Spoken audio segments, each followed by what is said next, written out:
Hai Hukuminders, welcome to channel Hukumind. Yuk support kami dengan follow IG dan subscribe channel ini ya. Gimana kabar Hukuminders? Masih pada WFH kah?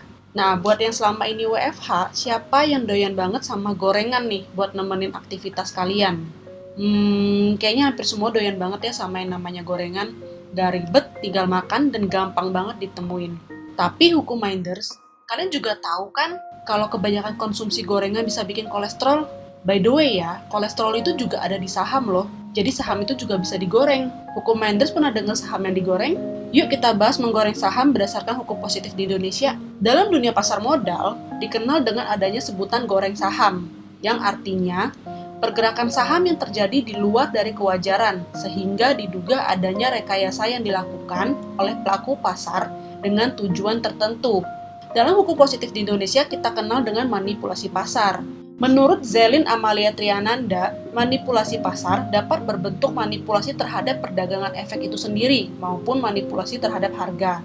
Tindakan manipulasi pasar ini merupakan usaha yang dilakukan melalui perantaraan anggota bursa, baik secara sendiri maupun bersama-sama, yang dapat memberikan gambaran semu atau menyesatkan bahwa transaksi efek atau harga efek yang terjadi adalah sesuai dengan kekuatan pasar. Manipulasi pasar dapat dilakukan dengan serangkaian transaksi maupun menggunakan transaksi dengan maksud melakukan manipulasi. Dalam hukum positif Indonesia, menggoreng saham merupakan tindakan ilegal yang dilarang dalam Undang-Undang Pasar Modal yang diatur berdasarkan Pasal 90. Dalam kegiatan perdagangan efek, setiap pihak dilarang secara langsung atau tidak langsung, butir A, menipu atau mengelabui pihak lain dengan menggunakan sarana dan atau cara apapun, butir B, turut serta menipu atau mengelabui pihak lain, butir C, membuat pernyataan tidak benar mengenai fakta yang material atau tidak mengungkapkan fakta yang material, agar pernyataan yang dibuat tidak menyesatkan mengenai keadaan yang terjadi pada saat pernyataan dibuat dengan maksud untuk menguntungkan atau menghindarkan kerugian untuk diri sendiri atau pihak lain, atau dengan tujuan mempengaruhi pihak lain untuk membeli atau menjual efek. Pasal 91, setiap pihak dilarang melakukan tindakan baik langsung maupun tidak langsung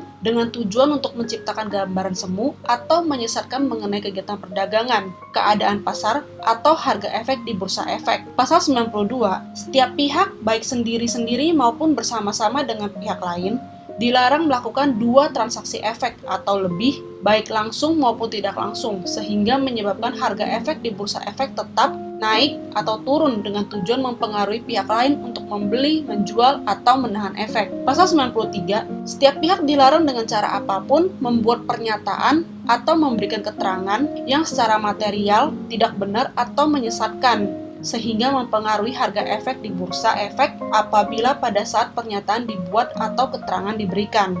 Butir A, pihak yang bersangkutan mengetahui atau sepatutnya mengetahui bahwa pernyataan atau keterangan tersebut secara material tidak benar atau menyesatkan. Butir B, pihak yang bersangkutan tidak cukup berhati-hati dalam menentukan kebenaran material dari pernyataan atau keterangan. Untuk ancaman tindak pidana terhadap manipulasi pasar atau menggoreng saham diatur dalam pasal 104 berbunyi, setiap pihak yang melanggar ketentuan sebagaimana dimaksud dalam pasal 90, pasal 91, pasal 92, pasal 93, pasal 95, pasal 96, pasal 97 ayat 1, dan pasal 98 diancam dengan pidana penjara paling lama 10 tahun dan denda paling banyak 15 miliar rupiah. Dan pasal 108 berbunyi, ancaman pidana penjara atau pidana kurungan dan denda sebagaimana dimaksud dalam pasal 103, pasal 104, pasal 105, pasal 106, dan pasal 107 berlaku pula bagi pihak yang baik langsung maupun tidak langsung mempengaruhi pihak lain untuk melakukan pelanggaran pasal-pasal dimaksud. Jadi Min, gimana sih maksudnya saham yang digoreng itu contohnya Min? Nah, jadi gini nih contoh saham yang digoreng. Misalnya ada saham A dengan kode ABCD. Harga normalnya atau harga kelayakannya hanya di sekitar range Rp200 per lot. Terus ada nih oknum tertentu lah ya, kita sebut dengan oknum Z. Oknum Z ini diduga melakukan transaksi sendiri ataupun berkelompok ataupun bahkan bisa bekerja sama dengan si emiten dengan kode saham ABCD tersebut. Sehingga harga sahamnya ini mengalami kenaikan yang drastis banget setiap harinya, sampai harganya mencapai angka Rp1.000 per lot, kurang dari sebulan. Kenaikan harga sahamnya ini di salah satu faktornya itu karena banyaknya isu-isu atau berita-berita yang belum jelas nih kepastiannya yang dilempar ke masyarakat, yang diinfokan ke masyarakat, sehingga menarik minat dari investor ataupun masyarakat umum untuk melakukan transaksi pembelian saham tersebut. Nah, setelah mencapai suatu titik tertentu atau angka Rp1.000 per lot tadi, oknum tersebut melakukan penjualan saham secara besar-besaran, sehingga saham ABCD tadi turun sangat drastis ataupun kita sebut dengan ARB berhari-hari, yang menyebabkan investor atau masyarakat umum ini nyangkut sampai bahkan rugi besar. Sementara untuk harga kelayakan berdasarkan kacamata analis pasar modal, harga saham tersebut tuh belum layak dihargai lebih dari Rp300 per lot.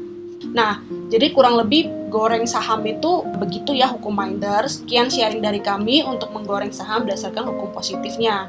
Untuk kurang lebihnya mohon maaf, semoga bermanfaat. Thank you and stay healthy.